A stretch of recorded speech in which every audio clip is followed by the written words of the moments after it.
بسم اللہ الرحمن الرحیم۔ ایک شخص اندھیری رات میں فجر کی نماز پڑھنے کے لیے گھر سے نکلا۔ اندھیری کی وجہ سے اسے ٹھوکر لگی اور وہ منہ کے بل کیچڑ میں گر گیا۔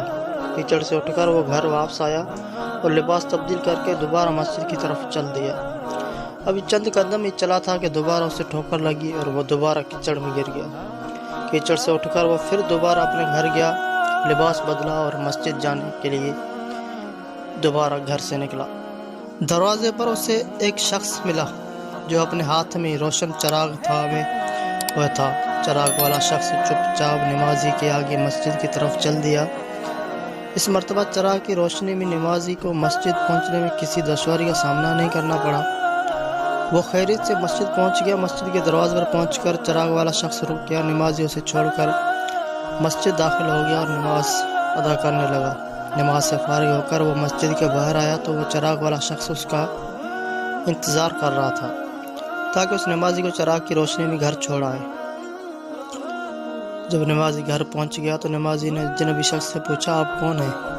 اجنبی بولا، سچ بتاؤں تو میں ابلیس ہوں۔ نمازی کی تو حیرت کی انتہا نہ رہی۔ اس اجنبی کی یہ بات سن کر نمازی سوچنے لگا، ابلیس شیطان کیسے مجھے مسجد تک چھوڑ سکتا ہے؟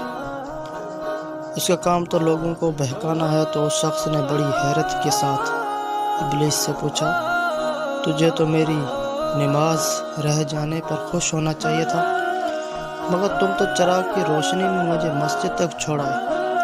ابلیس نے جواب دیا کہ جب تمہیں پہلی ٹھوکر لگی اور تم لباس تبدیل کر کے مسجد کی طرف پلٹے تو اللہ تعالیٰ نے تیرے سارے گناہ معاف فرما دیے، پورے خاندان کو بخش دیا، جس پر مجھے فکر ہوئی کہ اگر اب تمہیں ٹھوکر لگی تو اللہ تعالیٰ کہیں تمہارے اس عمل کی بدولت تمہارے سارے گاؤں کی مغفرت نہ فرما دے۔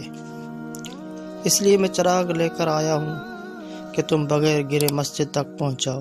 اس شخص نے جیسے ہی یہ بات سنی تو اس نے اللہ تعالیٰ کی بارگاہ میں اپنا سر جھکا کر اللہ کا شکر ادا کیا۔ تو دوستو، یہ ہمارے رب کی شان ہے، سبحان اللہ۔